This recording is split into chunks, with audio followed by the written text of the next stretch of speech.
डीडवाना शहर के नागोरिया मठ मंदिर में सदियों पुरानी परंपरा ब्रह्मोत्सव का 7 दिवसीय आयोजन चल रहा है, जिसमें देवशयन के बाद भगवान के उठने को ब्रह्मोत्सव के रूप में मनाया जा रहा है।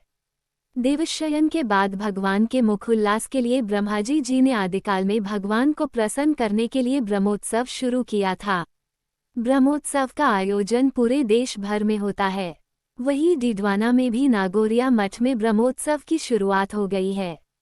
ब्रह्मोत्सव के दौरान भगवान जानकीनाथ की पंचाराध्य पद्धति से विशेष पूजा अर्चना के साथ साथ आराधना की जाती है और भगवान की अनेक वाहनों पर झांकियां निकाली जाती है, जिसमें आज ब्रह्मोत्सव के पंचम दिन बसंत पंचमी के पावन पर्व पर कल्याण उत्सव के दौरान नागोरिया मठ से जानकीनाथ भगवान की बारात निकालकर विवाहोत्सव का आयोजन किया, जिसमें विभिन्न तरह के कार्यक्रम आयोजित किए गए। भगवान की बारात निकाली गई, भगवान के फेरे कराए गए, विधि पूर्वक विधि विधान से सारे कार्यक्रम आयोजित हुए।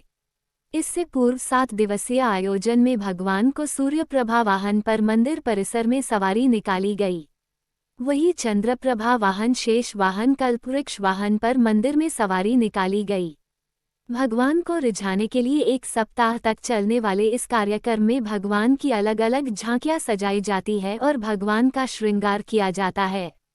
प्रतिवर्ष मनाए जाने वाले इस ब्रह्मोत्सव में मंदिर की स्थापना के दिन से उत्सव शुरू हो जाता है और सप्ताह भर तक अनेक कार्यक्रम आयोजित होते हैं, जिसमें डीडवाना शहर के श्रद्धालुओं के साथ साथ प्रवासी लोग भी ब्रह्मोत्सव में भाग लेने आते हैं।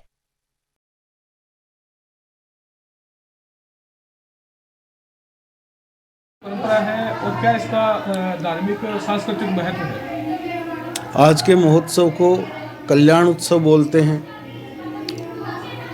और हमारे इस क्षेत्र में इसको विवाह उत्सव भी कह सकते हैं। भगवान श्रीपति नारायण का भगवती महालक्ष्मी जी के साथ आज विवाह संपन्न होगा और लौकिक दृष्टि से देखा जाए तो जीवात्मा का परमात्मा के साथ मिलन होता है और इसी को कल्याण उत्सव बोलते हैं।